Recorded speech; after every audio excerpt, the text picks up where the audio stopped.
Champions Corner Podcast, your favorite wrestling podcast with your favorite host, Ron G. And I'm coming with my brothers always. You know how we do. I got the number one player, Mr. Sean Player, that is. That's his real name if y'all didn't know. But welcome in, my brother.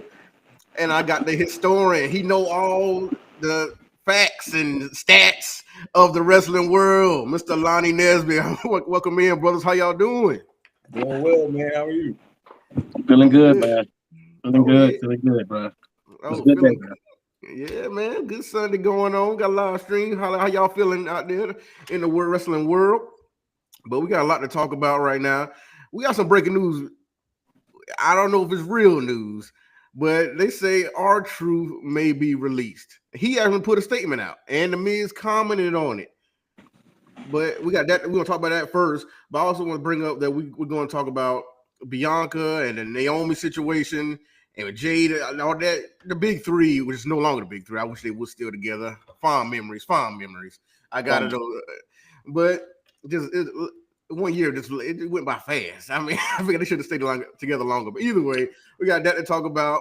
We got Cody coming back to SmackDown. Man, it's got this big Money in the Bank tag match coming up. Money in the Bank coming up this weekend. I'm like, I ain't already. We just got off Saturday night's main event. I'm like, what's going on? But I'm ready to see it because Money in the Bank is one of my favorite pay-per-views of the year. And we got the Wyatt Six. We got qualifications. We got Wyatt Six. We got some thoughts about the Wyatt Six. I'm gonna let y'all know on that. But yeah, I do too. I'm ready to talk about that. But that and much more we got going on. But like I said, first we're going to talk about R-Truth. Is he really released? Do y'all really think it's released? Because I don't believe it for one bit. It's June 1st. And for my thoughts, it's R-Truth. And he thinks it's April 1st. So he's trying to play a joke on all the people, and The Miz is in on it. But they said the reports are that his contract wasn't renewed or whatnot. But what y'all think? I'm going to go with you first, Sean. What you think about it? I mean, at first I thought it was a prank, because it came from his Twitter account, him, being who he is. I thought it was a prank. Then you start hearing rumors, or you start hearing other people chime in, like, hey, the contract hasn't been extended, which didn't seem like it was a release like right away. It just seemed like his contract is coming up to an expiration date. Mm-hmm. So I don't know. I mean, the jury's still out. I'm 50-50 on it. I'm 50-50 on it. I mean, if it is true, it looks like it's mutual parting ways. It doesn't look like he was just fired. It looked like his contract just won't be renewed. So it doesn't sound like he's won't be on the show this week. You know what I'm saying? Especially after he just called Solo and JC Big Boned it. He said, "Boy, y'all big bone." He said, "Y'all a big bone." So I don't know what to think. I mean, because usually, if a superstar is getting released, you won't see it on their Twitter account. Like, they're not just gonna come out and say, "I was just released by the WWE." I mean, rarely do you see that. Yeah. Rarely do you see that. Right. And I mean, because it probably been like we just experienced a whole host of superstars being released. And to my knowledge, I don't remember seeing none of them have a, hey, it's been a good ride, that type of post. I don't recall that, So well, if they do it after the fact that WWE released it. Right. They do it, wait a little after. Right. Not just them coming out first and saying that. Right. But I mean, they could have said, "Oh, you go out and said it. You're a man of the people. People love you, R-Truth. They probably want to hear from you first than us." Mm-hmm. So maybe, I don't know. I'm still not buying it. I'm gonna see if it still reports they talking about it tomorrow. Then I believe it. Yeah, if it's true, I mean, R-Truth is giving the company his best for 17 years. It's not like he's had a heck of a run in the industry. I mean, even outside of WWE. So I mean, if it is over, I mean, it's over. I hate to say it, but I mean, it's over. How you feeling, Lonnie?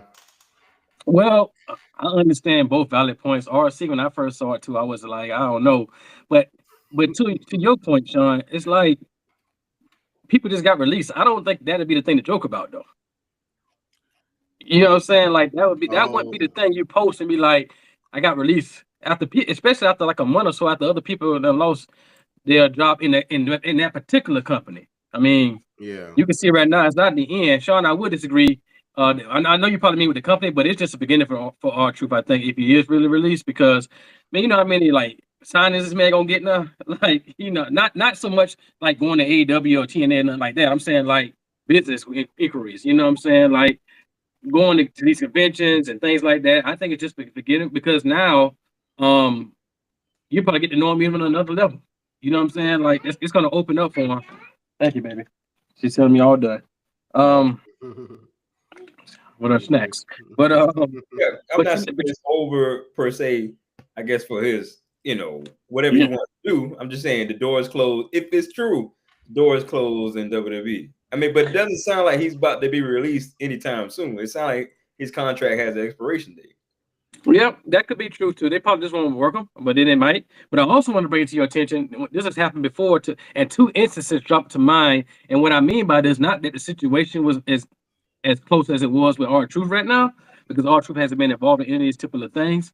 But there have been releases that they got backlash from, and they brought people back. One, I'm going to tell you right now is, I don't know if I'm going to call him Brian Danielson, but when he got released at one time, and then he came back as like a SummerSlam tag team partner, right? Yeah, and that wasn't long. And I remember one time Randy Orton was saying before he even happened, he's like, they're going to bring him back. You know what I'm saying? And they ended up bringing him back. Two, it had happened before this one, was the whole thing with Edge and Matt Hardy, and that whole real life beef got involved. And then shortly thereafter, Matt Hardy, he thought that Matt Hardy would not die, a lot of that stuff, and then he got fired because it was a real issue, right? Yeah. But then shortly they brought him back, and not only did they bring him back, they were ready to making money off that rivalry. You know what I'm saying? So if they get a lot of backlash for this one, because I see a lot of people, I saw some fellow podcasters out there, they had their responses and things of that nature about how it was so I think in that case, if it is true, if R-Truth would like to come back, I think that'd be one of these instances where that happens. But hey, if we had to give a champions moment, I sure give it to him. Oh, for sure. I mean, everybody love R-Truth, man. He's one of the funniest characters. He always can find some kind of segment to get him in, just to give laughter to the crowd and whatnot. And like I said, the man still could go. He just had a match with John Cena at Saturday Night's main event. But like I said, outside of the WWE, he has his rap career, music career, and he's starting to get into the country soul thing that's going on hot right now. And so he had a pretty good song. I forgot the name of it, but he has a pretty good song right now out that he put out. And so he still got, a lot of ventures that he wants to do. And maybe that's what it is. If it's real, he wants to, get those ventures off the ground because, traveling with WWE is a lot in itself. And so his other stuff has to go on the back burner a lot of time, I'm assuming. So he probably want to put more into that because he loves music and, he want to catch on to, like I said, this country soul and whatever else he want to do. And he probably be an actor too. I don't know how funny he is. He could be in some kind of Netflix comedy or something like that. I don't know, but I hope the best for him if it's real. I want to add to that, man. If he went out like this, what a way. Because that last match probably would be one of his most memorable with Cena. That wasn't his last match that he fought with JC on SmackDown, but that match for Cena. Right. He since Cena's been doing this from a one-on-one perspective, that's been the best match Cena's had. Oh, you think so? Oh. Since he's been I'm talking about since he started this whole tour thing, maybe part of last year, the one-on-one perspectives, that's been the best match yet. Even though it was even the shortest, but it was the best so far. You know what I'm saying? So I mean, Ron Cena running out there in John Cena's music. Hey, you know what I'm saying? Hey, Ron over here. Everybody, Ron over here. I gotta get that shirt. I gotta get the shirt, man. Oh my God! Hey, I got it on order. It's on order. I gotta get the shirt, man. We are living in an alternate universe. Yeah, but yeah, it was good though. But props to you. My special shout him out now. Champions moment. I'm calling him right now. Ron Killings, R-Truth, K Quick. You know what I'm saying? Yeah. Hey, gonna move some things. Yeah, about to move some things. Get rowdy. You know what I'm saying? Yes, sir. Hey, so I remember particularly when I was watching the Royal Rumble 2001. 2001. For those who don't know, that's my favorite Royal Rumble pay-per-view as a whole. Not the favorite Royal Rumble match, but that's my favorite pay-per-view as a whole. And because that Royal Rumble was very star-studded, but that's beyond the point. R2 came out. He came out there as K Quick, and I showed my wife one day. I said, "Look who it is." She said, "That R2." His braids were shorter. You know what I'm saying? Like and all that type of stuff. So he had a little twist and stuff like that. Yeah. He was in that Rumble. I don't think it lasts long, but of course, you know, if you know the history, my boy Austin won. But you know, but only 3-time Royal Rumble winner. Just want to put that out there. Only 3-time Royal Rumble winner. You got some other contenders that could tie that at least. Yeah. Cody might do it. Hey, listen, if you haven't watched Royal Rumble 2001, go ahead and do your boy a favor and watch that. But anyway, just want to say that because that's a good one, man. But yeah, man, good times. Shout out to him, and I know we're gonna be seeing a lot more of him. I think now on his terms at that first. So. Oh yeah. Over there, what's up? Oh yeah, I mean. But like I said, I hope it's not true. I'm just putting it out there. Like I said, I hope it's not true. I hope it's him joking around like he always do and then give us another laugh along the way. So shout out to R-Truth. But let's get to something more serious and that happened on SmackDown. And you think more serious? I guess that is serious if it's true. Like I don't know if it's true. That's why I can't say it like that. I can't be. I don't want to. What if it's true? If it's true, it's serious, but I mean something more different. Like it's a different conversation. We're gonna go to a different conversation. I want to talk about Bianca coming out, you know, celebrating her hometown in Knoxville, Tennessee, doing a Rocky Top song with everybody, having her parents right in the crowd. She's still injured. She can't come back, but she wanted to be in her hometown. She was saying how it's her, like I said, it's her home, her safe space to get away from all that she's been going on lately, her losing her first match at WrestleMania, getting injured, losing her friends back to back. Even though I still don't know what Jade's issue is with Bianca, but it's in the conversation we're about to have now. Hey! You don't hit a Twitter. You don't hit a trigger there. You better watch it. I see, and that's what I want to do there. I want to have a conversation. Hey, you see that eye twitching over there? You better be careful. Hey, I would have had a conversation, but I'm just building it up. I'm building it up. I'm gonna let you talk. I'm here for it. Yeah, I'm gonna let you talk. But you're saying all that, and you know, saying how she'll be back soon, and she's going after, you know, be the EST out of Knoxville, Tennessee, and EST of WWE, going after championships like she wants to do, and she could be set free from all this. But obviously, she isn't set free from all this because Naomi came out. Boy, and like I said, it's that fatal attraction type thing, man. She still got it going on. I'm loving the character work from Naomi. I'm saying like she been leaving text messages and voicemails, and she said it was in Tennessee. She went by her Bianca's parents' house, and the parents, I feel like they could have played into it a little bit more. They were just kind of shaking their head and smiling it off, but they not in the entertainment business. They ain't what they do. But I just thought they could have added to it a little bit more by being more shocked. But that's just me. But yeah, she said she went there. Nobody was home. She actually went inside. Maybe she knew where a key was, or since they went, me and her and Bianca's friend, maybe they visited the house, so she knew where a key was, or how to get into the house, or something. I don't know. She got in there. She started sat on the couch, chilling out, looking at photo albums and seeing how happy Bianca was in the photos, and saying, she should be smiling like that with me. Our tag team title run was great. Our friendship was great for years. So why can't she just answer me back and let's fix this? Let the past be the past. But Bianca said, nah, that ain't how it is. You lied to me for months. You broke my trust. If you come near my parents, I'm going to do you worse than what you did to Jade. And Naomi gave her an extra threat. Said she'll be in a wheelchair like her mama. I was like, Lord, did she low down with that one? Mom should have got up. I know Mama want to get up from the wheelchair and smack her one time, man, but Bianca was right there. She was ready to do it herself. But and then Jade come out, of course, and after the situation, then kind of beat up Naomi like she always do, but then she lost after the match. But we'll get to the match in a second. Well, I want to talk to y'all about the segment. I know you're ready to talk, Sean. So I'm gonna let Lana go first. Okay. Well, Lana, what did you think about the back and forth. This is kind of the second back and forth than Bianca and Naomi had one-on-one in the ring. The first one was great, and this one was just as right up there with it, I feel like. So what did you feel about this segment between Bianca and Naomi? Ron, I said this to you the other day on the phone. I'm glad Sean here to hear this. Yeah. I know you like Jade, Sean, but the real money is in Naomi and Bianca. And I don't mean that Jade's not a part of it, but what I'm just saying is I feel like there's more. Look at the promos. You know what I'm saying? Like, they haven't even got physical yet. So imagine when they do get physical. And look at all the words that's been said. Like, I went to your parents' house, and I'm kicking up. You know what I'm saying? Not that she did this, got some iced tea. I'm just saying, like, girl there, and she got pretty lethal with it with her looks and her change of language. You know what I'm saying? That whole pageantry of doing that. And Bianca's like, I can't believe you did that. You better be glad I'm injured right now. You know what I'm saying? Otherwise, you about to get what I like to say. I take this from Tony, like, hey, these skippity paps, right? So, look, man.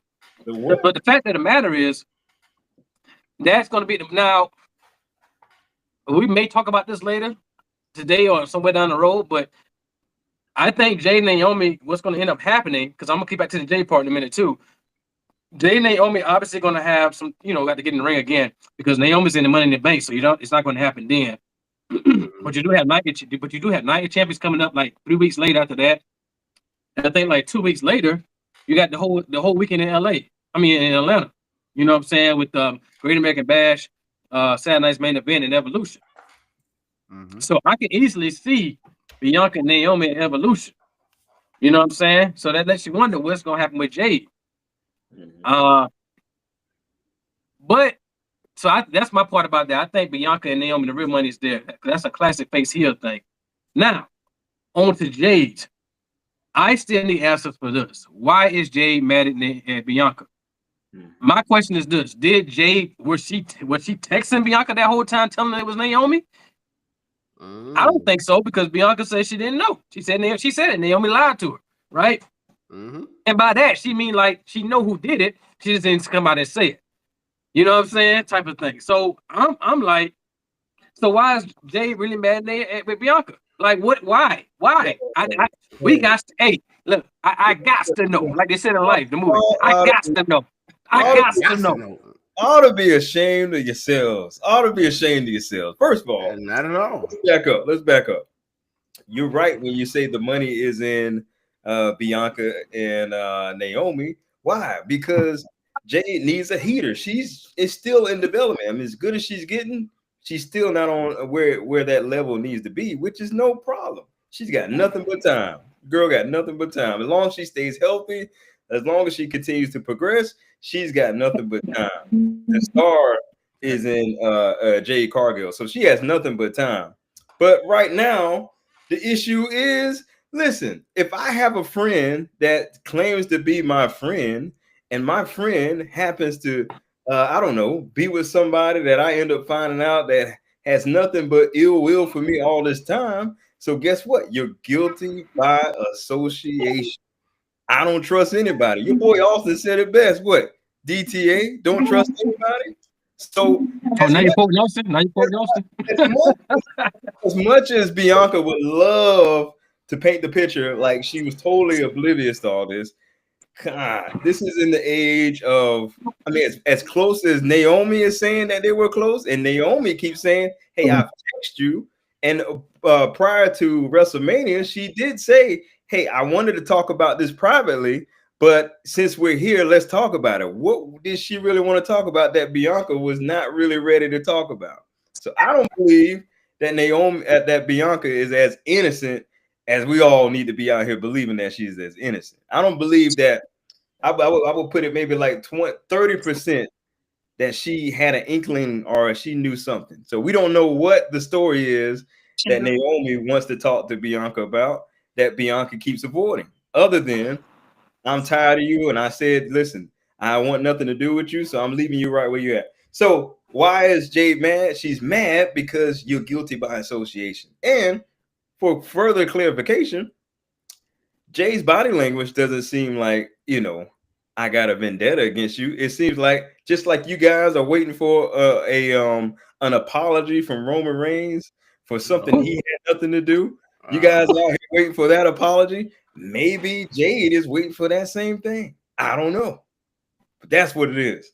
That's what it is. But you're right when you say the money is in Bianca and Naomi, because look how Naomi transformed right before our eyes into a psychotic person. Like in the middle of that promo, she went just from laughing and whatever to, I was at your house. And then when Bianca said what she said that triggered Naomi, the girl literally went from smiling to crying, lift up her head, and was a psychotic person. So the payoff has to happen between those two, but you still got Jade running out here. And my girl Jade ain't about to just let this girl just do whatever she want to do. Y'all know that. Y'all already know that. And you don't want them hands laid down the road. But that's why she's mad with your girl. She's mad with your girl because you're guilty by association. I just feel like it's an easy fix. Go ahead, Lonnie. I guess if that's the case, then I guess Bianca's got it on both ends. Because that's how both of them feel then. She got on both ends. Well, I'm pretty sure Naomi feels the same way.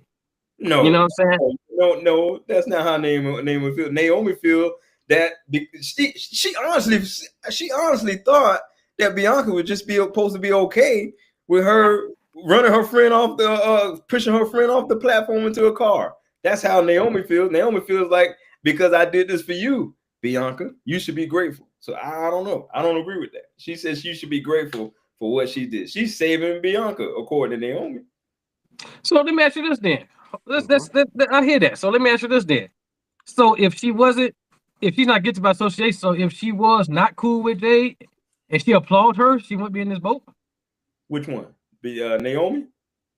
Bianca. Let's say she applaud what Naomi did. The conversation would be different, right? I mean, that would be too easy. That'd be too easy.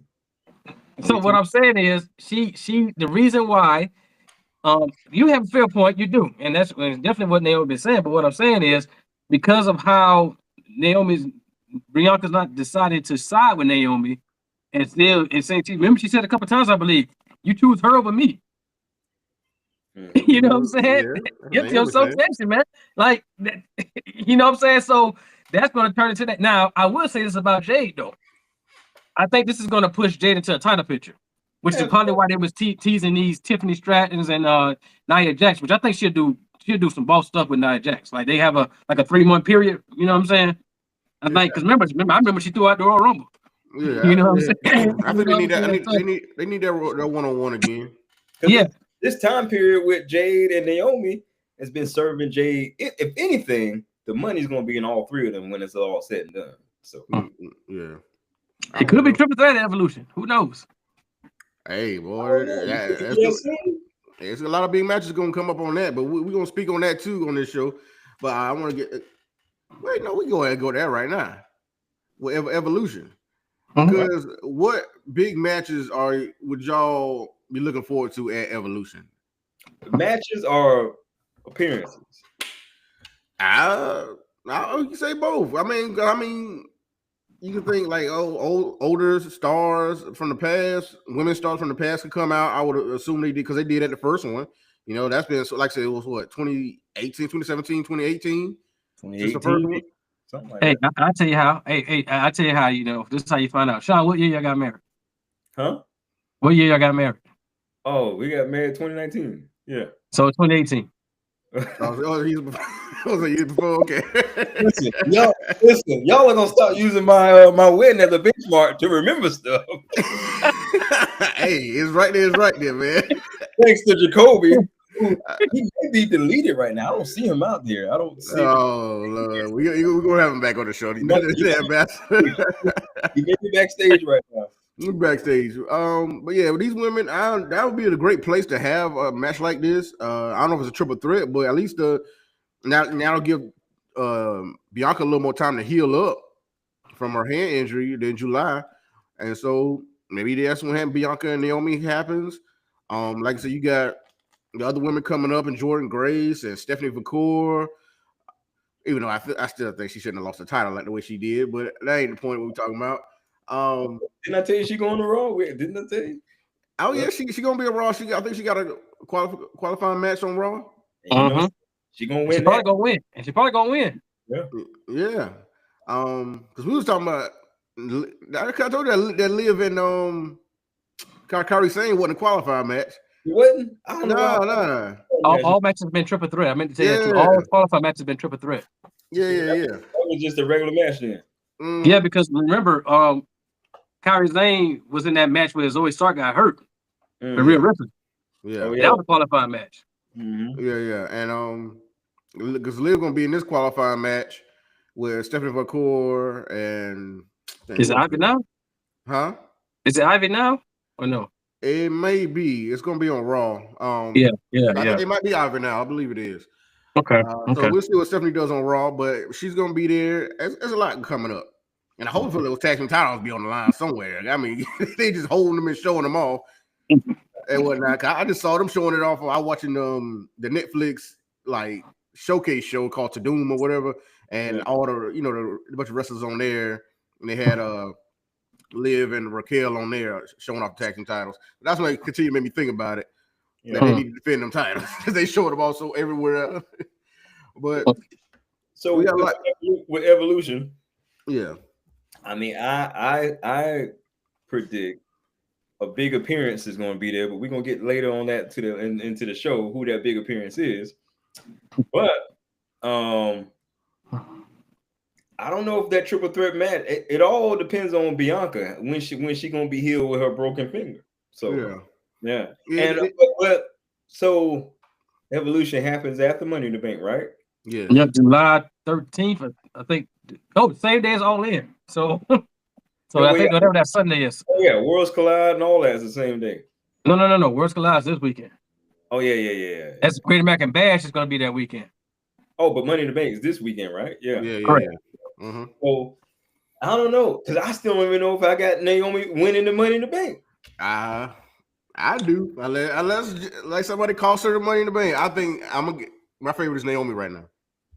Yeah, I can say that. But for me, as far as the show goes, I would stick with either Bianca and Naomi 1-on-1 or triple threat. And if it doesn't happen, there'll probably be SummerSlam. But point being too, is that another match I'm calling for that show is Bayley versus Becky.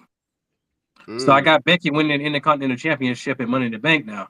And then that stretches that out because that's like at that point it's like 5 weeks to the show. And so because Lyra done beat her twice. Now she could be just putting her over. Like she might do it 3 times. It happens, right? We've seen that with like Cody and Seth and things like that. So that could be happening. But nonetheless, title or no title, I think you got Bayley and Becky Lynch. As a matter of fact, Bayley may cost Becky the match if she don't win. Yeah, so that's what I think. Bayley returns at Money in the Bank. Yeah. So and all the training. So that's 2 matches I got going on right there. I believe I can call. Maybe Tiffany Stratton against Alexa Bliss if it lasts that long too. Maybe they kind of teasing that, or I don't know what's gonna happen with Charlotte and things of that nature too. So there's a lot of things that's going on there, especially appearances. Of course, you gonna get your OGs like Trish and Lita probably there. Maybe even Jazz. Maybe even Molly Holly because she's already backstage there. You know what I'm saying? Mm-hmm. You may even get the debut of I forgot her name, but she won LFG for the women. She may be on there. You know what I'm saying? So you could do things with Evolve. Because they just signed some of some people who's involved in LFG, they just signed some of them on Evolve. A female there. So you can get a lot of different things going on there. And then they call up Stephanie and Julia, and we haven't seen Joy and Grace come up yet, but I'm sure that's coming soon. And Roxanne, all that coming up like so close to this show, man, you could do so many different things. I mean, look at Julia, what she said to Zelina on SmackDown. I'm taking that title from you. You know what I'm saying? Now, that might be a Night of Champions thing. But my point is, you have so many things spinning right now to lead up to that show. And again, they're going to make it big because they, like I said, they're competing against AEW. Not to say I'm sure they know, right? You're competing against AEW's biggest show of the year. Oh, yeah. Their first time having this large of a crowd in the States, right? Because everything else, their large crowd's been overseas. Right. So, you got that to factor in too. So people they're gonna try to, even though they're not trying to put them out of business, I think they're gonna still be like, this is a competition, right? We feel we better. So that makes it fun for the fans. So as a kid, my wife thought, she said it should be an all-female commentating team. I think the first one had 2 women and Michael Cole, if I'm not mistaken. I think Renee, Michael Cole, and somebody else. I can't remember. Well, maybe Lita. I can't remember. No, Lita wrestled. You could do that. You could do that. Yeah. Now. You got got the girl that always hosts Monday Night Raw. She's always at all the pay-per-views. Hmm. And then you got the other girl she's about, I forgot their names. It slipped my mind, but got the other girl that she kind of training to be a wrestler at a period of time. She could do something too. So Yeah. Mhm. So you got all of this going on. It could be. I'm looking forward to a man. Shoot, might go. I don't know yet, but we'll Hey, see. it's gonna be in good. Atlanta. It's gonna be in That Georgia. whole weekend, bro. Man, I Oh, might yeah. roll up there. Yeah. It's gonna be good. I mean, because you got to think about them putting that type of show on for All In. It's gonna be like we finally bringing an all women's pay-per-view back, and so people are intrigued by that, and so it's what we've been waiting on, and so they want us to tune in for that instead of All In. So that's really a big, go back and forth with that. I mean, but you still got to pay for All In. Somebody who want to give up the $50 to $60. Yeah, exclusive nice podcast. What's up going on? Naomi's definitely getting the Money in the Bank. That's what I agree with that. Exclusive. Appreciate y'all. But I don't know. I'm gonna try to watch both. I'm like I said, I'm really want to see what happens to All In, but I can't miss this Evolution. I can't miss that. But keep in mind, my girl Jade didn't get pinned in that qualification match. I'm just saying. Oh, she didn't. I mean, but she ain't win either. She ain't win either. Okay. So I mean, Naomi got that. And we'll see what Jade does to either retaliate or what. I mean, she shouldn't even have to retaliate. You lost is a law. You lost. I mean, the only retribution is coming is if Naomi gonna run her mouth and she gonna get them hands. Yeah, and Naomi been talking junk on TV and off TV. And off TV, yeah. So she still been staying junk all on social media. She stay talking about Jade, and whatnot. She take a little shots here and there. And she started to do it about Bianca now also.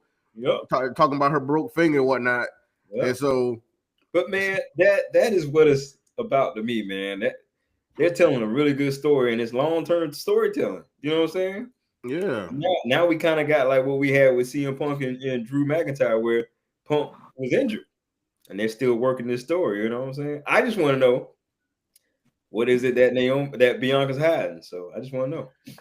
It might be something. I don't know. That's why Bianca trying to get away from the situation, and she want to come home in her safe space, but she can't even do that. So I don't know. We'll see what Bianca can do in the future. Hopefully she heals up soon, and we can get this story fleshed out. And so I'm looking forward to it. But Naomi won that qualifying match. But for the other qualifying match, we had a surprise winner, I say, in Andrade winning against Jacob Fatu and Carmelo Hayes. Man, I didn't see Andrade getting this. Me and you both picked Carmelo, ain't it? Yeah, I was hoping for Carmelo. Like we said, Solo did get involved. Him and JC got involved when they really didn't have to. They poking Jacob Fatu whenever they can. They can take it because they didn't had no reason to be on that apron and telling him to do another flip. No reason.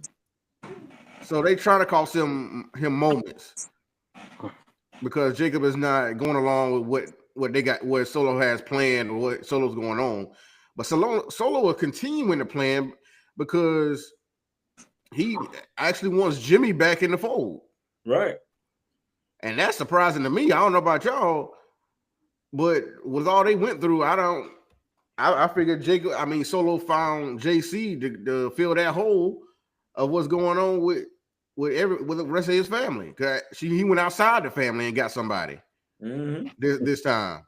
And so I think he was on good terms with any of them. But so far, it don't look like it. So what y'all think about him trying to get Jimmy back? I would just say that Jimmy needs something right now. I don't think he should go back because I think they kind of moved backwards with him. I think he should keep moving forward because he needs to go out there and do it on his own. You know what I'm saying? As a matter of fact, talking about R-Truth again, on SmackDown, he was like, we're going to get these boys, essentially. Yeah. You know what I'm saying? And then, that happened. But I think Jimmy has to do it this, like, when he fights the bloodline, this is going to be the thing that gets him over. And then getting him a single championship, you know what I'm saying? Something like that would be good, too. The only problem with that, no matter what it is with a single champion, you're either going to have to get Jacob or you're going to have to get Cena. So either way, it ain't going to be easy, you know? Yeah, so, bro. You know, so it's kind of one of those situations, man. But Jimmy has to fight this fight, you know, because to get over, because he can talk, he can wrestle. We've seen Yeah. that. He can. You know what I'm saying? He gets a pop when he comes out, but he has to hit that another level right now. And I think him going back into the bloodline fold as a joining them, it's going to push him backwards. Because right Yeah. now, let's be honest, Roman's technically still signed to SmackDown, but when he comes back, he's going to Raw. That's where he got business at right now. Yeah. You know what I'm saying? So he ain't gonna be there. Right. You know? So yeah, I mean, I didn't even understand Jimmy going back to Roman at the time when he turned on him the first time and went with Jay, but then he turned on Jay at that SummerSlam, and so Jimmy going backwards again like that, it make him look worse in my eyes. Yeah, I don't see him. I don't see the point of going back with Solo right now at this point. It looks like Solo's trying to, I guess, revamp or give another identity to I guess his version of the bloodline, or if they still gonna call himself, I guess they always gonna call himself the bloodline. But Solo's got a lot of other issues to worry about in the form of Jacob too. So I don't see Jimmy going that direction. I see Jimmy going more towards in the Solo direction. I mean, hey, he want to do what his brother's doing on Raw. You know, he wants to get some single goal as well. At least that's what it appears to be. And then, I mean, he did interfere in that Money in the Bank qualifications match, so he still has some animosity towards them anyway. So I can't see him dropping that just to get back involved with Solo and the plan that Solo's yet to unveil to the rest of us. Because Solo looked like he is trying to reclaim his authority there on SmackDown, and I guess the first step is reclaiming it by winning the Money in the Bank. So, yeah,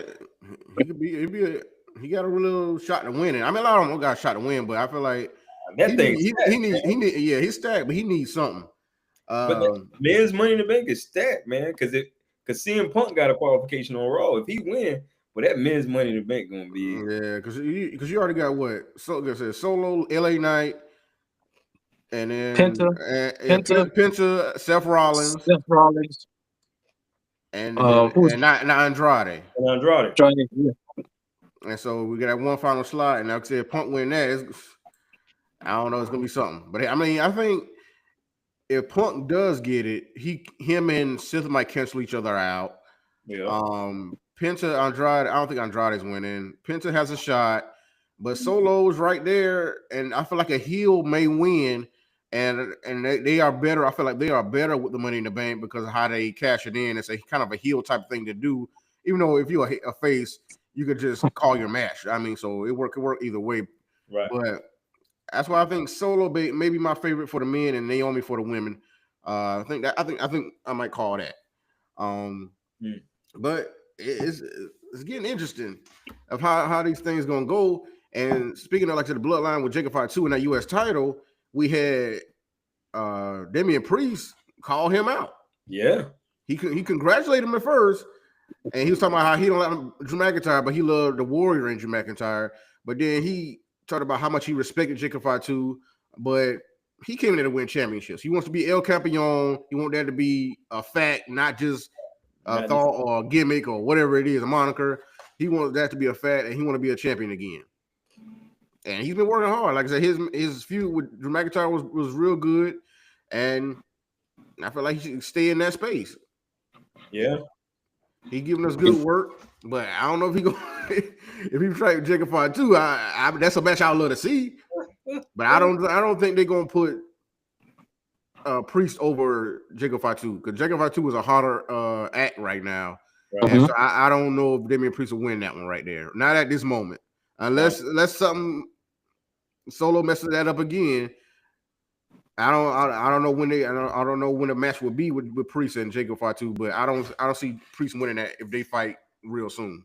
So Solo basically did what he did because he didn't want Jacob to be in the Money in the Bank match. Obviously, has to be.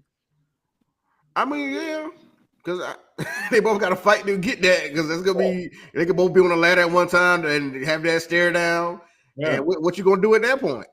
And then Damian, he's saying because they got the same street, story, I guess, similarities. He's like, hey, I respect you, but I want the belt, which You know, they ain't about to go. They ain't about to be no cakewalk either. That's the name of the game, though. That's the name of the game. They I ain't about respect to, you, but I want what you have right now. Yeah, You know what I'm saying? It's competition, and they fighting for that same spot right now. Right. And Jacob Fatu is on the rise, and so is Damian Priest at this moment in his career. Yep. Because he's already been world champion, but he want to add to that resume for getting that U.S. title. Right. Yeah. He wants it back because a couple years ago, he beat Sheamus for it at the SummerSlam. You know what I'm saying? So it's like, which is crazy. Which is side note. This is a little nugget there, a little historian nugget, real quick. I think we might have talked about this real quick. But you talk about Becky Lynch real quick. I'm gonna go back to that 1 second. Okay. So Becky Lynch made her return in the same building and won titles. Yeah. When she came back and beat Bianca for that whatever that seconds was in that same building WrestleMania was in this past year in Vegas. It was, ain't it?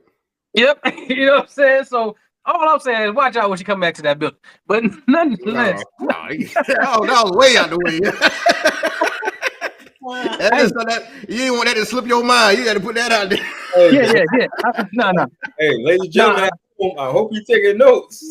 That was a good one. That was a good one. Hey, but what I want to say, man, with the trajectory of what's going on with Jacob and Damian, I think it's best for Damian to turn heel and get more solid. But bro,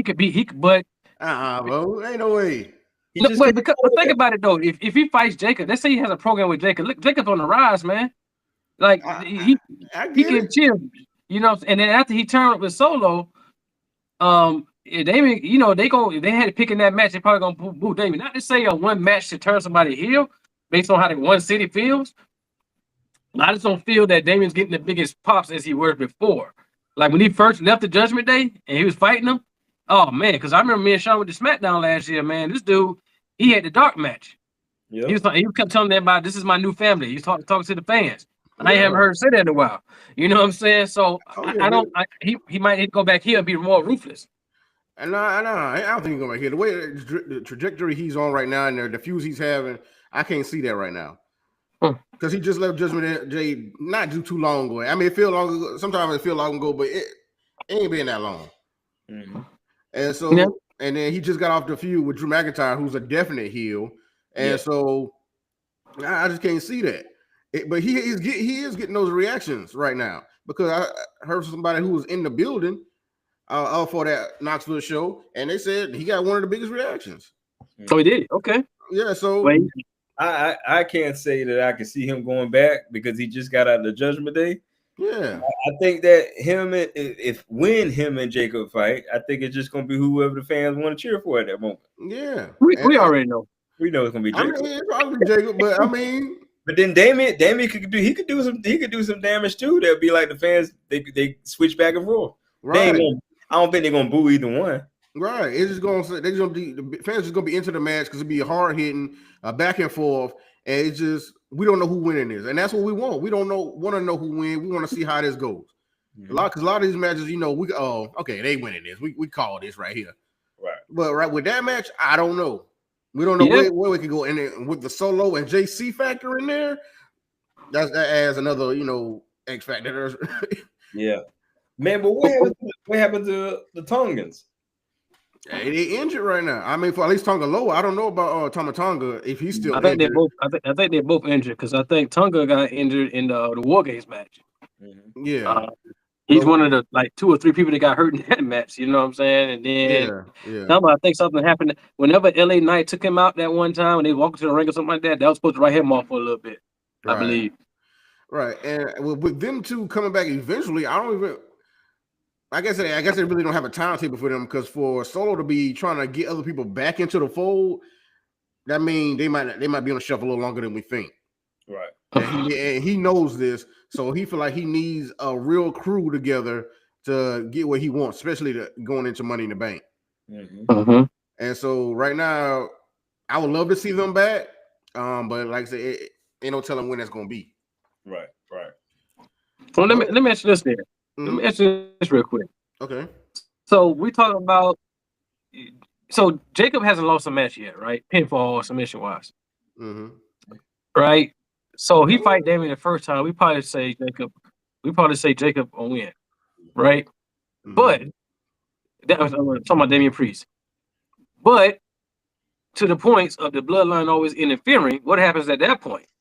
Is that the point where Jacob said enough is enough? Because he said on SmackDown, he's like, "This is the last time." I'm paraphrasing. This is the last time I tell you, I don't need your help. Right. Yeah. Jacob had the match won. Yeah. Oh, you going out a little bit.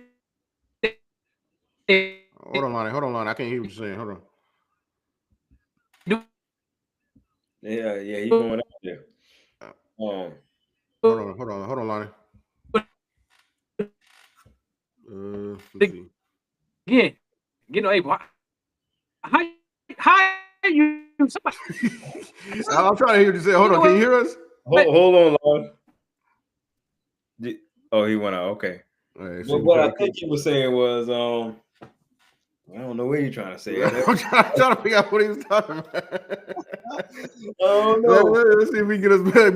Get us back in. I don't know. But basically, Jacob not on the same page with everybody with Solo. Yeah. At this point, you guys do your thing. I got something I'm taking care of, which they ended up interfering in what he was trying to take care of anyway. So I don't know how long Jacob is going to let that happen. How long is Jacob going to go? All right. You guys interrupting my stuff, but I'm still be cool with y'all or semi cool. How long does that go? How long you think that goes? I think they fighting at SummerSlam. So that's my thought on it. I know he give him extra leeway a little bit because it's Solo and he's family, but JC he doesn't have to do that with because he's not family. Mm-hmm. And so I feel like bringing JC in, that's really gonna put him over the boiling point. Right. Because I ain't got to deal with you. You ain't part of this bloodline for real. So I ain't got to deal with you. So that might be the first person he actually hits. Mm-hmm. And so and Solo will be taken back from it, but Solo will get the message from it. Mm-hmm. And so that's what I think gonna happen. I think that's why they put JC in this position in the bloodline. Because we was wondering on this show, like JC ain't even family. Why are they putting him in the bloodline? Especially when they got Hikuleo on standby. Right. Why would they put JC in this position? Right. And so that might be the reason to antagonize Jacob Fatu and continue the story of Jacob and Solo and them disagreeing. Yep. I mean, so that could be it because on SmackDown looks like they was getting into war words on the outside, him, Jacob and JC. So I can see that happening before. But Lonnie, go ahead, man. If you back, yeah, we hear you now. Can y'all hear me? Can you hear me? Okay. My question was, how in the world Solo say he helping somebody out by telling them to do another moonsault when the man already beat? Exactly. So how you helping somebody out? You knew that man's gonna get screwed. Yeah, but Solo just wanted him to follow. You knew it. Just being up there. Hold on, that fun. Yeah, Solo just wanted him to follow his direction, and JC is adding to that and saying he told you to get on the top rope. Mm-hmm. He told you what to do. He's the leader of what's going on here. Hey, you look here. You just got here. You shut your mouth. You just got here. And that's Jacob's thoughts right there. Jacob's exact thoughts. Yeah. You ain't got no authority over me. You shut your mouth. Yep. Look, I've been where you are right now. Right, and that's what's gonna come to. And now look at. And that's what's gonna come to. That's why JC is in this position in the bloodline because he's there to antagonize Jacob and forward the story with that way. And now have Jacob having to hit Solo first, but it's to send Solo a message. Right. You know what? And eventually they're gonna fight. Eventually, Jacob and Solo will fight. I got a long-term booking thing. This is what I'm. Jacob, go ahead and call Zilla. Just help him come sign the contract. And just have a tag match, man. Oh, I'm telling you right now, bro. 5-2. Hey, because I mean, Solo keep bringing everybody in, like you know what I'm saying. This is a hot take. I think Roman gonna come back with Zilla or somebody like that. I don't. He might. Roman like he don't need nobody. So I don't know at this point. So I don't know. Well, he just. I mean, because you got Seth in his squad on Raw. So Yeah, but I'm saying, Yeah. like Alani was saying earlier, I think if Roman comes back, he's going to Raw to fight Seth and build that up for SummerSlam. And so I don't even think he's going to even deal with what's going on SmackDown. Right. But the fact of the matter is also, Roman always act like he don't need nobody, but at this point in time, he really does not have anybody. He always had the wise man when he said that. He don't even have him right now. So he really doesn't have anybody right now. You know what I'm saying? Sammy's doing his own thing right now. Probably a team with him because to fight them, Seth and all them. But then the rest of the bloodlines on SmackDown, he already beat Solo. Had nothing to go back to there. He already beat him for the Ula Followers and the name of Tribal Chief. So, but he really does not have anybody right now. Period. You know what I'm saying? So Jay got his own thing. Jay fighting like 10 people on Raw right now. You got Gucci coming up here soon. He fighting with Logan Paul and them. He got involved with stuff, them helping Sammy. You know what I'm saying? So he got enough on his plate right now. Unless he's trying to build up something down the road, like another War Games match down the road or something. But you know, it's I hope they get rid of War Games this year. Oh Lord! Say what now? We need that traditional Survivor Series 5-on-5. We need that traditional this year. Yeah. Let's get that. Let's get that back. Man, that's crazy that everybody's saying that. Like, because 3 years ago they were saying we need to change it. I mean, I'm talking about the wrestling fans as a whole, not on this show. I'm just saying the wrestling fans as a whole. Yeah, like, you know, it ran its course, but now it's like, well, let's bring it back. We're doing War Games every year. I mean, we get it. I mean, I just thought they could have did War Games and a traditional 5-on-5 because they had a storyline for it last year, and so maybe they could do it again this year. We'll see what happens. But going to one royal family to another family, the Wyatt family. Let's talk about this Wyatt 6. Woo. But we had the tag team, all the tag teams out there, saying about who wants a title shot, who needs a title shot, who deserves a title shot for these tag team titles. And we had DIY coming out there talking about y'all ruined the tag team division. Let's have a moment of silence for the death of the tag team division, even though it's thriving way more than Raw's is. And so we had that, and then the Y6 comes out and beats down everybody. Yep. But to me, as much as I want the Y6 to work, I feel like they have too many big breaks, big lengths in time that they're not there. And so I'm just not caring as much. I need something to care for. I need to know who these people are, why are they here, why are they joining up with Uncle Howdy or Bo Dallas, whatever you want to call them. Why is this going on? And what is your message for real? You're saying y'all gonna get what y'all owed or whatever, but what does that even mean? I don't need to talk. I don't need the cryptic things. I understand that's your kind of the gimmick, I guess, to be cryptic and whatnot. But I need a straightforward reason why y'all here and what y'all trying to do. Mm-hmm. I said it back. Go ahead. No, I was gonna say I said it some time ago. I don't remember what show it was. I was like, look, I don't think it's gonna go far. I'm paraphrasing. I don't remember exactly what I said. After that big debut they had, I was like, they ain't gonna go far. It ain't because you can't have a straight wrestling match with them because it's going to diminish their characters. You know what I'm saying? You can't put on a banger like that. You probably could in certain cases, like Bray did, but you can't really do that with a group like that. Yeah. You know what I'm saying? So you're gonna have to find something. This is why I say they could have did more with that rivalry with them with the Final Testament. That was the perfect group to feud with. You know what I'm saying? And then now they're coming back. They're coming for the tag. They gonna get what's owed to them. I hope they tag team titles. You know what I'm saying? Like right now, to me, it's flatline. It's an attraction, kind of like how Hogan and Andre. You know, they booked them a lot when they're attractions, right?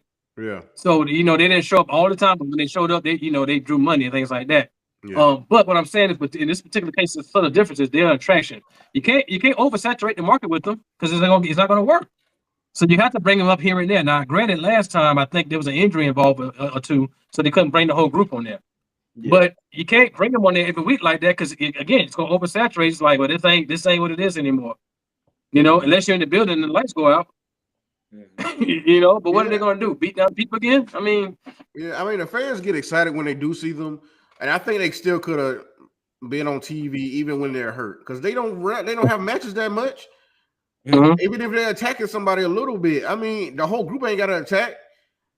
I mean, you still could do things with their gimmick. You can still do things that have vignettes or have a surprise moment, like just them kind of spooking somebody out. I don't know whatever it is, but it's too long since they've been on TV, and now you're gonna bring them back and take out the whole tag team division that's been doing great.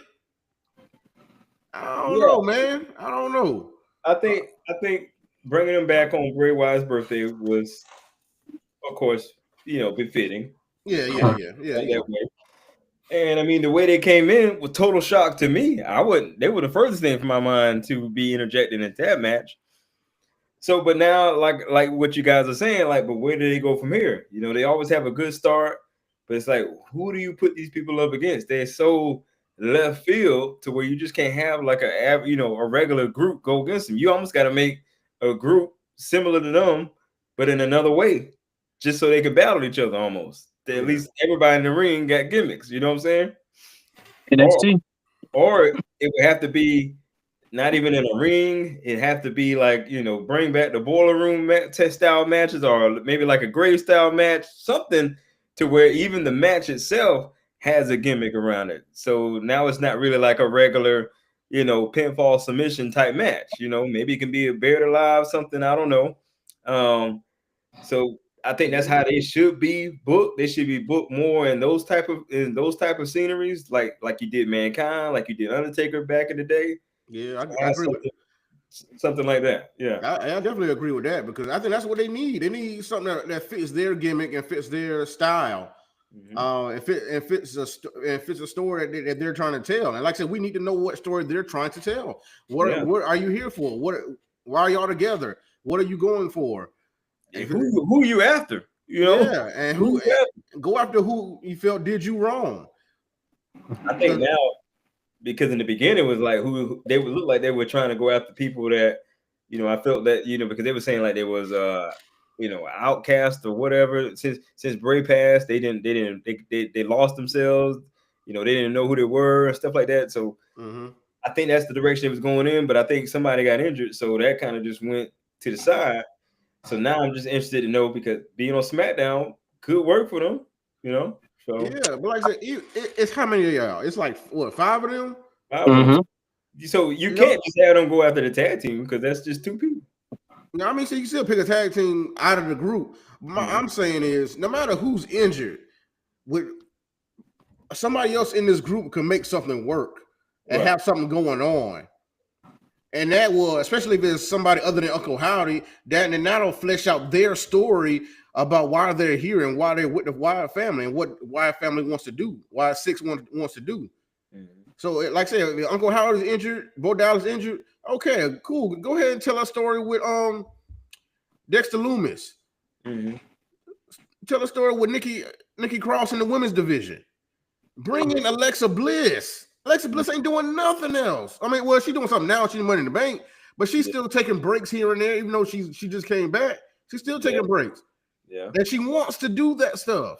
They could be building up towards her, because at the time she wasn't even around when they came back. So yeah. So I mean, that's what I think they should do. Like, tell everybody else's story. It doesn't have to be all centered around Bo Dallas. If one of them there, that means everybody can't work. Come on now. Yeah. Well, I want to go back to the gimmick stuff, man. Think about all the things you can do. The type of matches. You can do the boneyards or the graveyards, whatever you want to call it. You can do the casket matches. I don't think they'll do an Inferno match again. I could be wrong on that. I haven't seen one. You can do the burial alive, which would be prone for them. Have to fight in a burial alive match. If you remember those. Oh yeah. You know what I'm saying? So, but even if it's a cage match, they can still do that. Yeah, you can do all kind of things like that. So yeah, they could bring back the fun house that Bray did. Yeah. Right. Bring more of that story. You know what, Bray, you Bray's brother. Do more with that. Do more with the fun house. It's many of things they could do to be on TV and maximize their minutes.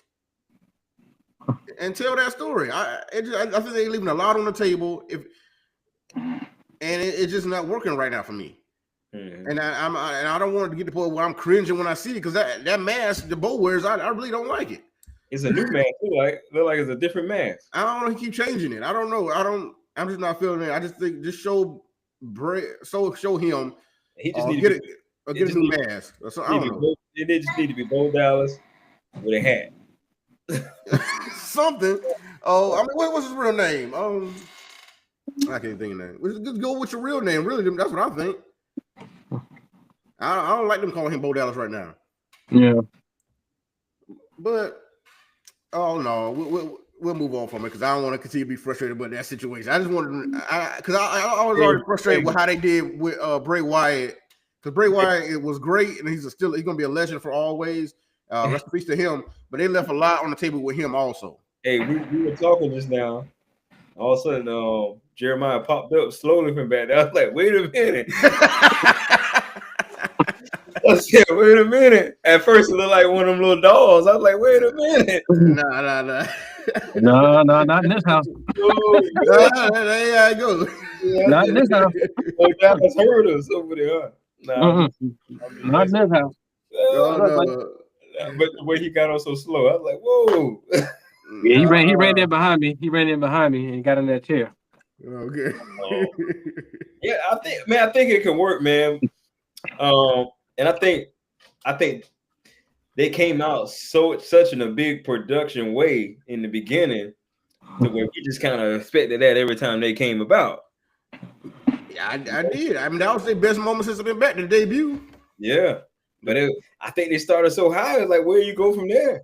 Because Chad Gable got shot, but it seems like it. Got shot, but now he on Americano.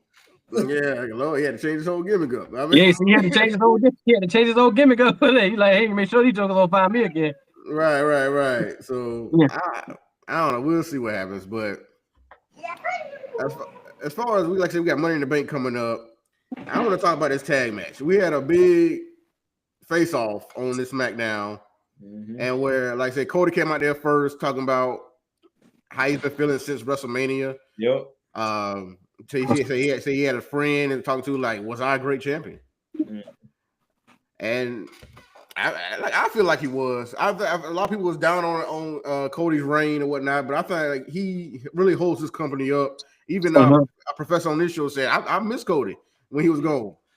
But I mean, Cody been kind of holding the company up since he got back. I feel like, title or not, he been that guy, and he needed a break. And the fans, he came back with a big applause, big pop, because he was getting booed a little bit around that WrestleMania time. A little bit. Shoot, WrestleMania, boy, you thought he did something to somebody. Man, I got a lot to say about that segment here on Friday, man. Go ahead, Sean, because I got some things I want to add to that too, because I have my personal opinions about that segment in general. So go ahead. So, the boos are still there. I don't know. It's very subtle, very subtle. Even one guy yelled out, "You suck," and he's like, "Man, I love you too." You know what I'm saying? One guy said that, and it's like, let's go. Let me walk you through it. So he started off talking about he talked to whoever this person was to see if he was a good enough champion. Something planet right there. Don't let that go, y'all. Even he had those doubts or whatever, right? So he walks you through the whole year, last year. And one thing he stuck out, one thing he said was even The Rock. He pointed out, it's the first time we heard The Rock's name mentioned in quite some time. And he also said that the offer is still on the table. He skipped right over that after he said that. He said the offer is still on the table. So in my mind, I'm thinking he is subtly like, man, did I make the right decision? Should I have been the guy to sell my soul instead of John Cena? Maybe I would be in the position John Cena's in right now. Maybe that's still playing in the back of his mind, because I don't know. It's starting to look like somebody was on the right track, because Cody, yes, he did come back and get that hot pop on Saturday Night Main Event. He's getting a mixed reaction right now from the audience. Half of the audience loves him, and then you got that pocket of fans that it sounds like they don't like him. Same like John Cena, like most his career. You know what I'm saying? But the fact of the matter is this.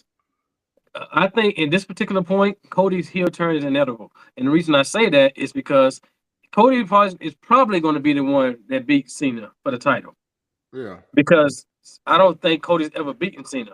And I don't think your top guy is going to be allowed to have that lossless record without getting some payback against a guy who's excellent in the company from a physical perspective.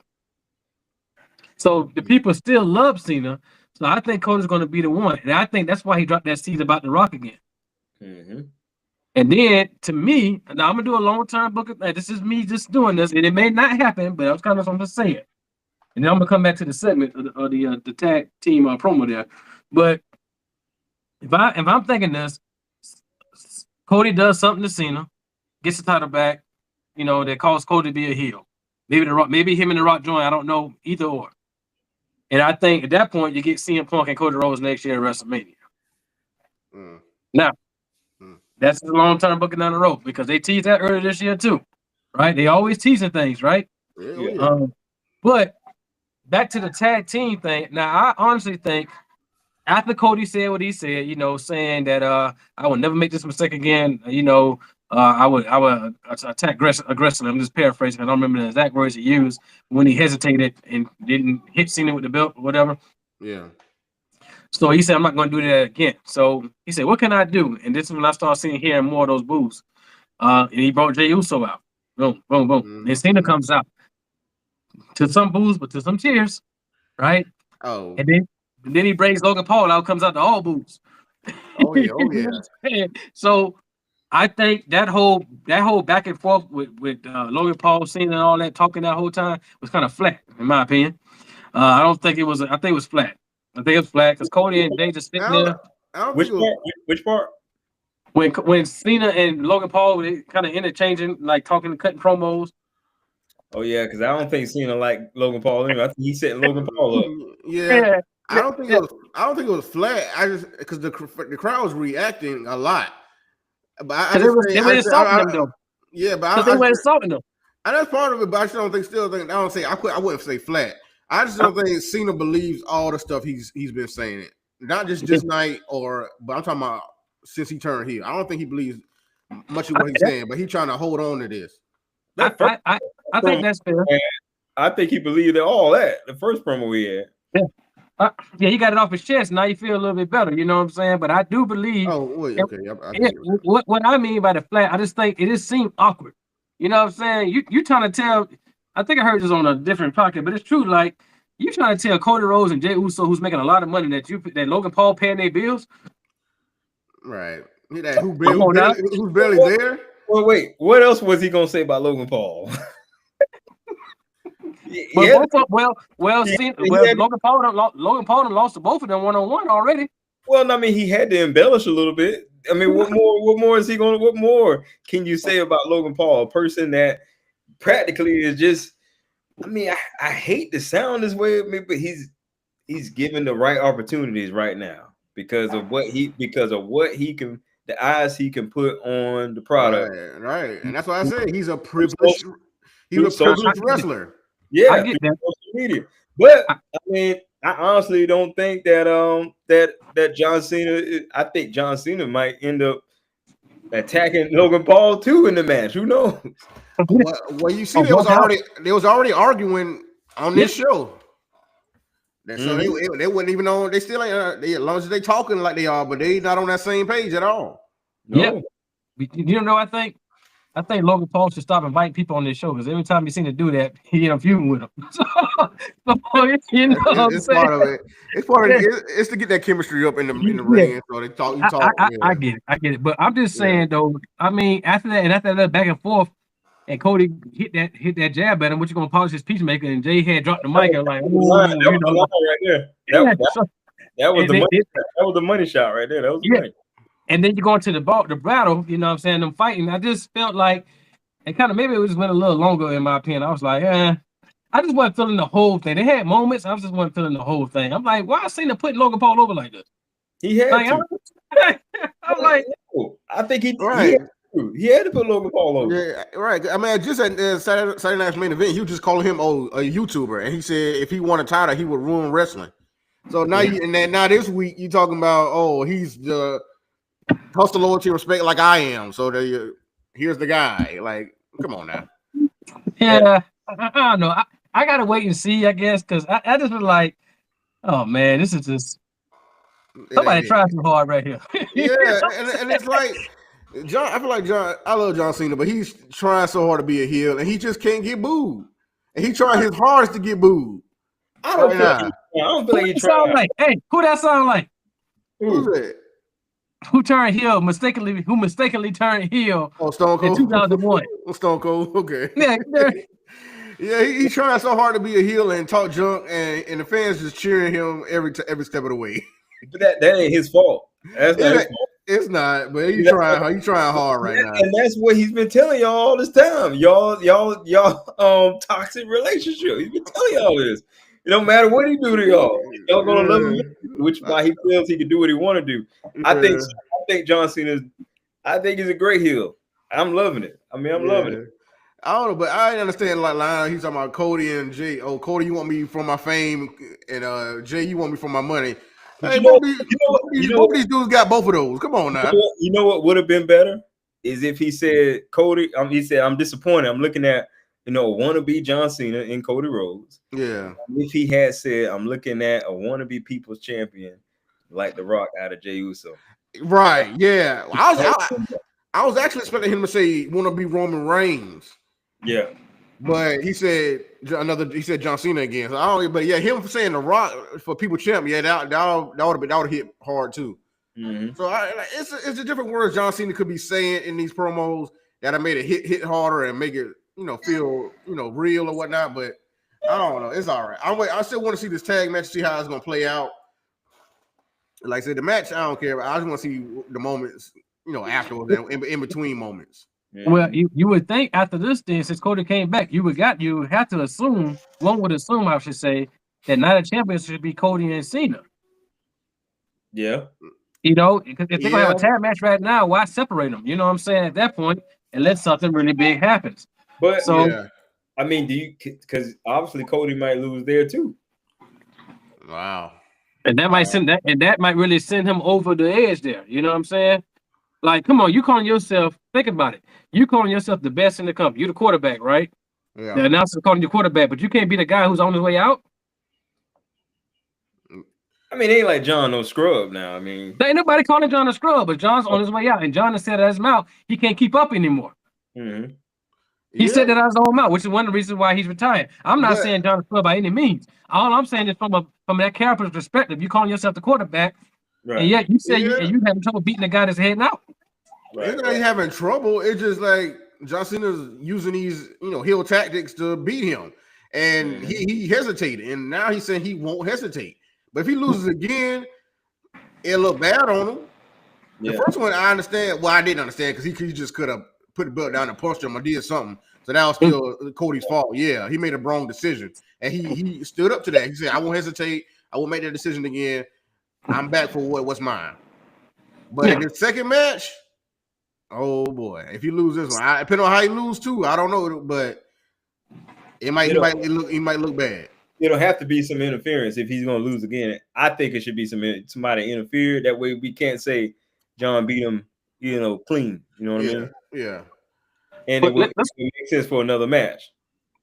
So let's go back. I have a question then, and this is gonna this gonna be a hot one here, in terms of because what this did when it first happened. So when The Rock went on Pat McAfee and said what he said, we all know how that went, right? All that whole thing, right? That whole thing. Right, and then he said he responded to Dave DeGreca after Dave DeGreca had his hot take on it. He was like, the rest of this is the work, all this, that, and the other, right? So now, and we can always go back to it. He said always will be at work. So now Cody brings up The Rock this past week. Right? Yeah. And then I go back to Bad Blood. I was just watching some clips on it yesterday, kind of preparing.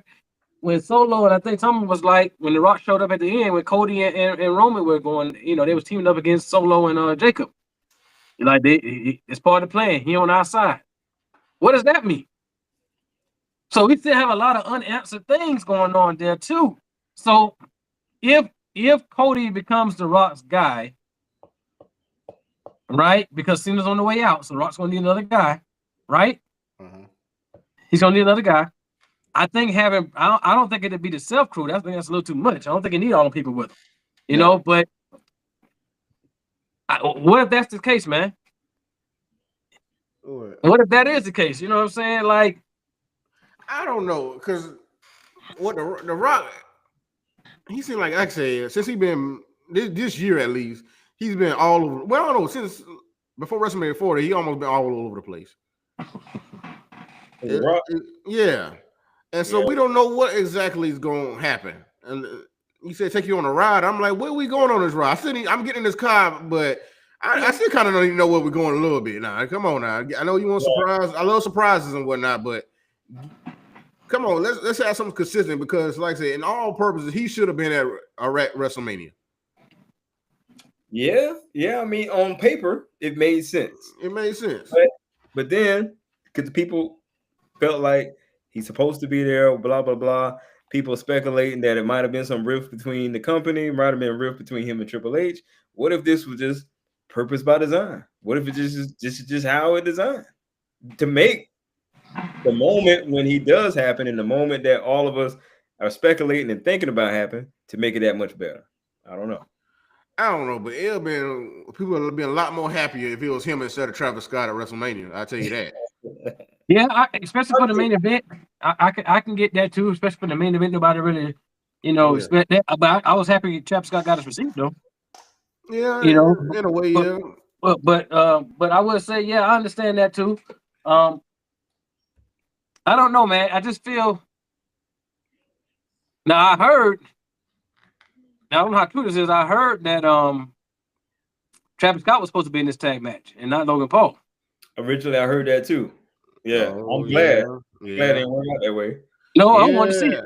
I want to see it. No. If Cena can fight Kevin Federline, he can team with Travis Scott. Nah, man, we didn't need that. I understand Travis Scott might have been training with Booker T and what all this other stuff, but for a match like that, no.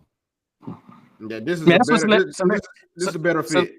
Celebrities come in and have big time matches, man. That's what they put them in big time matches, bro. The first WrestleMania started like that. You know what I'm saying? So it ain't nothing unheard of. You feel me? So and in this generation, because I don't pay attention to him, so I don't know how popular. I'm pretty sure he's pretty popular with the audience today, but I don't know much about him than what I see on TV. You know what I'm saying? So it always been that way though. Celebrities. I mean, think about the history of it. You got Mr. T, Hulk Hogan teamed up first WrestleMania. You got Hulk Hogan, Dennis Rodman, DDP, and Karl Malone. You know what I'm saying? Bad Bunny and Damian Priest. What's the guy that was it Damian Priest he faced? No, the guy that was like a comedian. Bad Bunny. Nah. What match did he? Was this at WrestleMania? What are you talking about? Johnny Knoxville and Sami Zayn? Yeah. I mean, I don't mind celebrities being in certain matches, but I just don't want it in this position with these world champions or whatnot. I think just a better story, and you ain't got, like I said, Travis Scott. I had put a message out, reel out about it before. Like, Travis Scott don't need to be out in these big moments that he's in right now. I get his influence. I get the eyes he put on the product, but it just, I don't know. The Rock should have been there and not Travis Scott. Yeah. I mean, it was all looking that way. So we don't know. But another factor with this tag team match, and I'll be off of it. Both world champions in this. Do y'all think a cash in could happen at Money in the Bank with this tag team match? But I guess it depends on what order the matches are in. But I'm assuming the tag match main events, but I don't know. I don't think if anybody cashed in on Jey Uso, it wouldn't make sense to me. And this is why. Because 2 days later, you got the Reigns in the round. I don't think I will wait until after that match and cash in on somebody, probably. And something like that. But the cash in on Jey Uso and then go 2 days later to fight Gunther, I don't think that's a wise move. But as far as Cena goes, I don't know. I guess that just turned Cena face, I guess. Wait, so they match Gunther and Jey Uso fighting on Raw? The Monday after. Yeah, the Phoenix. Boy, Jey about to have one heck of a week. God, dog. Oh yeah, man. Which I saw Rikishi saying that why is the world champion not in I guess he's not in a single match thing like that, but I'm thinking like 2 days later he has a main event match. You know what I'm saying? So I think, I don't know. Rikishi ain't never happy with how Jey Uso was booked. Because the same could be said about John Cena. I mean, he's in that same match. Right. Yes. So it could be now get this. Now here's one. Now not to say that. What if it is CM Punk and or Seth Rollins who wins Money in the Bank? and decides to do that. Well, then Seth Rollins, if it's Seth Rollins gonna cash in after that, and he may cash in after the Gunther and Jay match on Raw. Well, I don't know because I think Seth will hold that briefcase for a while because, like I said, his promo on Raw talk about that power, and he wants to keep the champions' heads on a swivel and hold that over him for a while. So I don't think he'll cash in like right away. I think that's like if Seth Rollins wins. Mm-hmm. Anybody else? Like I said, we'll see if CM Punk qualifies, but like I said, I think him and Punk will cancel each other out about winning that match anyway. Mm-hmm. But we'll see what happens. We'll see what happens. But somebody, I want a few little small topics about who cashed in on the opportunity on SmackDown and show their skills and whatnot. Javon Evans and Ethan Page were on SmackDown. And two NXT guys. I don't know if they're called up. I don't think they're really called up. But I know, I know Ray Phoenix helped out Javon Evans on NXT. So I think Javon helping Ray Phoenix on SmackDown.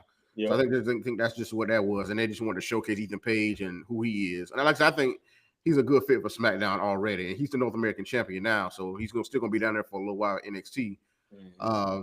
And I think they're also doing that, to build up the AAA, work a lot, the Fatal 4-Way, yeah. So they're just doing that to build that up. So I enjoy Ethan Page on commentary. Like I said, he's smug and he talks like he's supposed to. Like I said, I think he fits right.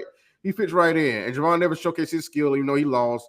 So it is what it is with that. But how y'all feel about the NXT call-ups altogether, and how you feel about Javon Evans and Ethan Page showing up on SmackDown? I like that it's like right when we least expecting. Like it's up to me. It's like, oh man, this person I didn't know they got called up. So I don't have no issue with that. I think that Javon Evans had a good showing on SmackDown, and they actually, because I don't always get to catch NXT, I got a chance to look at Javon Evans in a different setting, and actually got to pay attention to his skills. And the boy can go. Yeah. Oh yeah. Hey, let me add that to you. Go back and watch that Stand and Deliver main. Well, that was the main event, right? Trick, Oba, and Javon. That was the main event of Stand and Deliver, right? Yeah. Yeah. Go back and watch that one, Flair, if you haven't seen that. Well, let me tell you something. You're gonna see some things with Javon Evans in that one. But that was something, bro. But I mean, I like it, getting their feet wet in the main roster and things of that nature. But it also, Javon, he fought Randy Orton in St. Louis when NXT was on the road for that little snippet too. So he's been getting his feet wet in a lot of that too. Mm-hmm. He's probably gonna be the future down there for a little bit. But Ethan Page, and then we talk about the women and the call ups. And all these, these signing Raw, these signing SmackDown, because makes you wonder. We'll get to that later, but are they going to have a draft, which we'll get to later? But my point is, you got Julia, Stephanie, Roxanne, and one rumor says Jordan Grace going to be coming up too. Yeah, you know what I'm saying. So, and then on top of that, Ricky Saints. Oh yeah. So why, he had that title only a couple of months, right? And so, absolutely. So he probably gonna be on SmackDown, like you and BJ mentioned, I think Sean too, about being with Cody, since that's his buddy. You know what I'm saying? So, what are you doing with that, right? I know what they're doing. WWE is building their future again. They always build a young talent up. That's what they always done. I remember specifically when Ric Flair said out of his own mouth that he ended up going back to WCW. He was like, Vince told him, hey, look. You can stay here and get buried, or because we build up the younger talent, or you can go ahead and go leave on your own terms. Mm-hmm. You know what I'm saying? They always consistently build their younger talent up to make them stars, and that's one of the biggest reasons why they continued. They won the Monday Night War. They kept building their stars. Yep. Yeah. WCW just kind of milked everything they could out of their main eventers. Yep. You know what I'm saying? A lot of past wrestlers. Yeah. So they milked a lot of politics. Yeah. So that's what they're doing right now. So it's not new if you've been following them for all these years, from the golden era to now. It's like they always done that. So now they're kind of getting their feet wet, see how the crowd responds to them.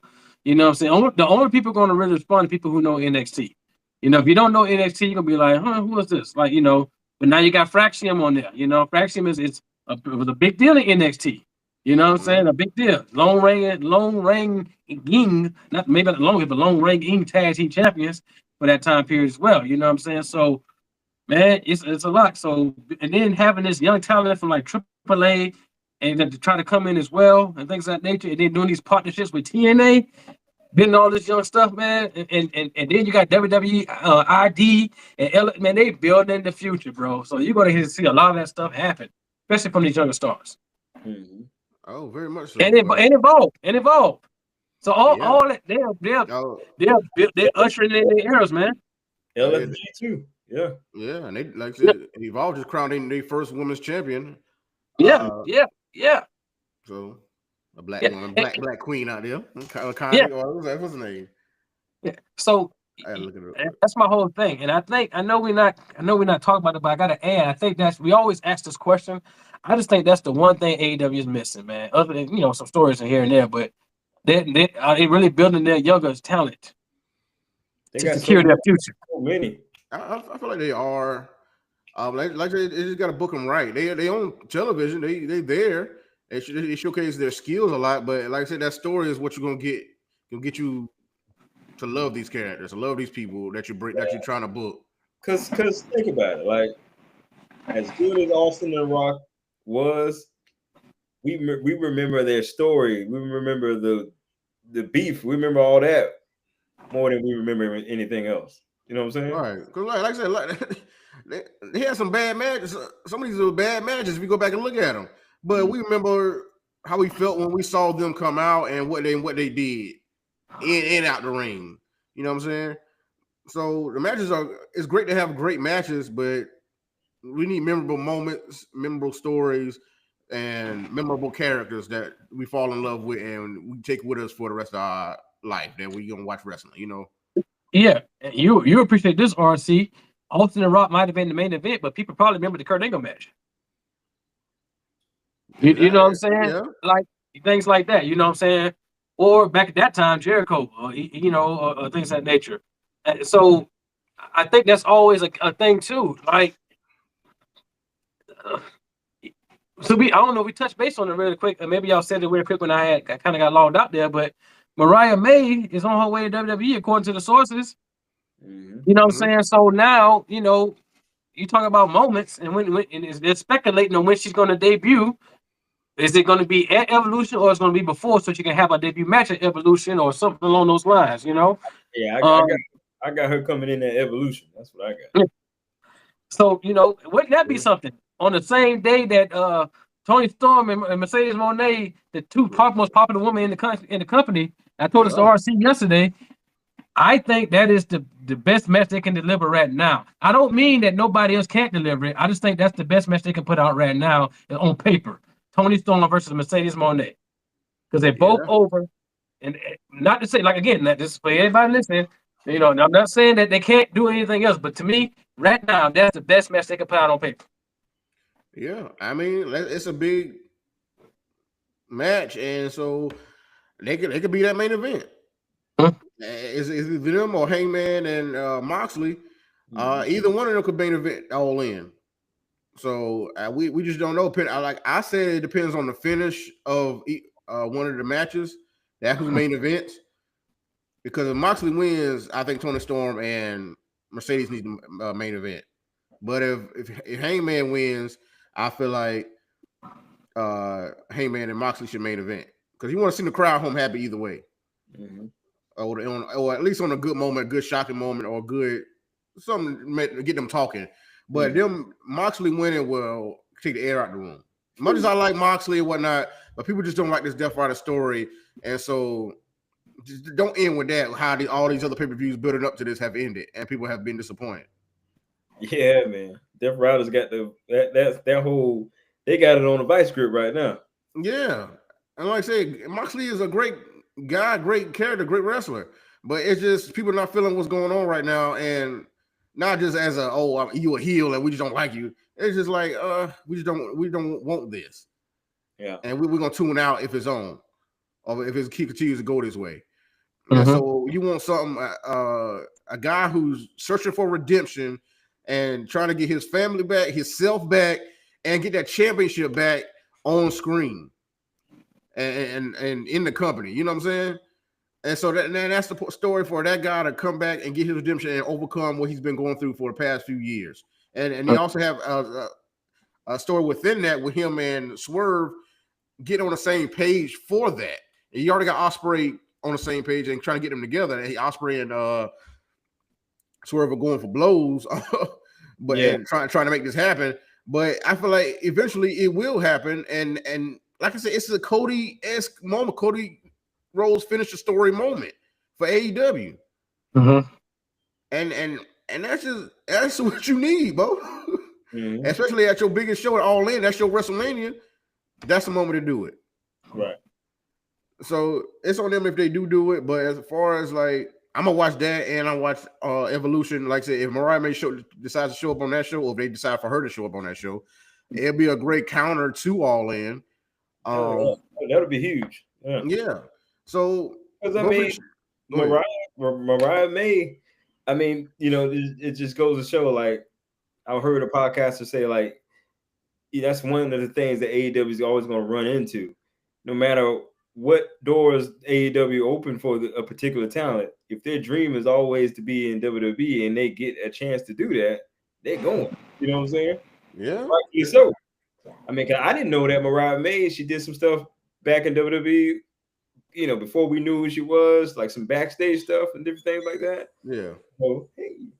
So yeah, man, I'm excited, man. I think that's going to be a big deal when she show up. What y'all think? What kind of impact she's going to make? It should make an impact either way for her. Just being her presence, being there, it's going to be an impact. As far as where she should go, I feel like she should go to Raw. Because SmackDown is already more. I think the SmackDown women's division is more stacked than Raw right now. So Raw needs that. Hold on, now, player. Hold on. And by player, I mean RC right now. Hold on, now, player. Let's go. Let's stay right there for a minute. Go ahead and finish the statement, man. We gotta stay there because I gotta see this. No, I'm just saying. I feel like Mariah May could be more impactful on Raw because SmackDown has more women that are more stars right now and more top women. And I feel like Raw needs that extra, oomph. And Mariah can add to that. Let's do top 5, right? Let's do top 5 for both shows.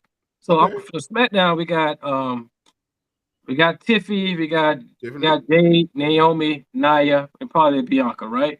And Charlotte and yes, and Julia. Julia, yes, that's 7, right? Possibly Jordan Grace. Oh, and Alexa Bliss, right? So 8, Jordan Grace potentially, right? Where that at? We're talking SmackDown right now. Now, then you go to Raw. Okay. We got Rhea, we got Io, we got Stephanie Vaquero, we got Becky Lynch, we got Lana Valkyria, we got hold on, help me up here. Liv Morgan. You got, did I say her already? I know. No, you say Liv Morgan. Okay, you got Liv Morgan. I'm gonna throw Raquel in there only because she's with Liv. That's still lower tier. She's still lower tier to me. I won't count her in that. She ain't been world champion. Did we say Roxanne? Did we say Roxanne? Roxanne's there, but she just got there. I don't know. Same thing with Julia doing on SmackDown. I mean, Julia right there, but she's been Roxanne been a world champion too. So you're right. Okay, I put Roxanne in there. We gonna count. We count. I guess we count NXT. We count that. No. We're talking about Raw and SmackDown because Mariah. Okay. Mariah, Yeah. Oh, so when Oscar comes back, you got to put her in there when she comes back, right? Yeah, so that's even. That's kind of even, bro. But to your point, I know what you're saying though when you say more over because they're probably other than right now than like Rhea and Liv. I understand what you're saying though. Yeah. I do understand what you're saying. And Stephanie has yet to get into the mix with these women, so I understand that too. I just thought there was more even as far as like star quality as far as potential. I don't know. I still think SmackDown a little more better because you name names that's on the Raw roster, but they're still not on the level as the ones on SmackDown. I don't think. I think that she need to go to Raw. Mariah May. Yeah, I agree with that because her versus Mommy, her versus Io. I mean. I think that'll work. I mean, she could do. I say when the draft happens, we don't know who going where. We don't know when they're doing the draft and whatnot and what happens with that. But I don't know. She go. I feel like she could go anywhere, but I feel like Raw should be her start. Who would you put her against then? Like I said, I feel like I feel like they didn't flesh out her gimmick in AEW fully after the Tony Storm situation. So that's why I thought she was gonna be in AEW a little bit more because they call her the Glamour, but I feel like she needs a little more than that. So we'll see what WWE does with her and how she is presented first. But like I said, Rhea Ripley's right there. I'm trying to think of who are the baby faces right now because I feel like she could be a heel as soon as she gets in there. Well, yeah, she probably would because everybody already talking about either Stephanie and Rhea either tag teaming or going against each other. So that could be down the road. But Mariah May right now, if I'm my honest opinion, the way that she carries herself right now, I would say Tiffy, man. Even though that's why I say SmackDown and have a feud with Tiffy. I hear you, but it's almost like they're almost the same person. And I just don't want to see that. and to me, that's what she is. I'd rather her go against somebody like Stephanie McCool and her style, like what do they call her? Like the Dark Angel or whatever, against Mariah May, who feel like she's the glamorous one and she's better than everybody on that roster. So them two going against you, coming in around the same time. That's going for the same spot, huh? As if she come in as the glamorous one because that was Tony Storm's whole MO. You know, I know that's why I said it depends on how they present Mariah May. But we said going off of what she already is, that we know she is. That's how I'm going about booking her right now because that's all I know. That's all I've seen, and so that's what I'm saying. She go against like a Stephanie McCool or Io Sky, who's a world champion, because Io needs some people to fight right now. Yeah. Anyway, it'd probably be too soon to put her against the likes of Charlotte's, that type of caliber. Right. Showcase who she is. And because she could talk. And so go against somebody who go somebody who can also talk. But Bailey. Bailey's on Raw too. Bailey. Yeah. It's like both rosters are good. That'd be too soon too, wouldn't it? Wouldn't you say? No, not with Bailey. Because Bailey been taking some L's. I think she's Teflon right now. She can come back for anything. So if she loses it, I think that's a good fit with her. So I still go with Raw because like I said, Io, Stephanie, and Bailey are the three. I would go with her first. I think from what I've seen in Mariah May, I think she just would fit in better on Raw because Raw, all the names you name, I still feel as though it doesn't have the same caliber like it got on SmackDown. I still feel like SmackDown's women roster is way better than Raw. So. Just like that tag division, Bo. Raw got to step it up, Bo. But we will see. Oh yeah. But like I said, we got a lot of shows coming up. Money in the Bank is this weekend. I don't think we're going to do predictions until our next show because all the matches aren't finalized and all the qualifiers aren't finalized yet. So I think we're going to do our predictions on the next show. So please tune in to that. Like I said, we got so many shows coming up. And we want you to continue to watch us, like, comment, and subscribe to this channel so you can hear all our, conversations about it and our previews and predictions, all that we do on here that you love to see and like to comment about. And we're sponsored by our, Champions Corner Podcast.com. So hit that up, check us out on there. But this has been a great episode for us and for your favorite host, Ron G., the historian, Mr. Lonnie Nesbitt, and the number one player, Mr. Sean Player himself. Look at that. See? Really? Yeah. Where did that come from? Love from above. Who knows? Place might just be sending that my way. I don't know. Well, send the rest of us a message, Triple H, and put us on the show. Give you a media spot on W.com or something. Give us something. Yeah. That'll be the day. But help us get there. Hit that that subscribe button, and hit that like button. But like I said, we'll see you next time with our predictions for Money in the Bank. But we'll see you next time. Peace. And Triple A. Oh yeah, Triple A. Yes, also. See you later, folks. Peace.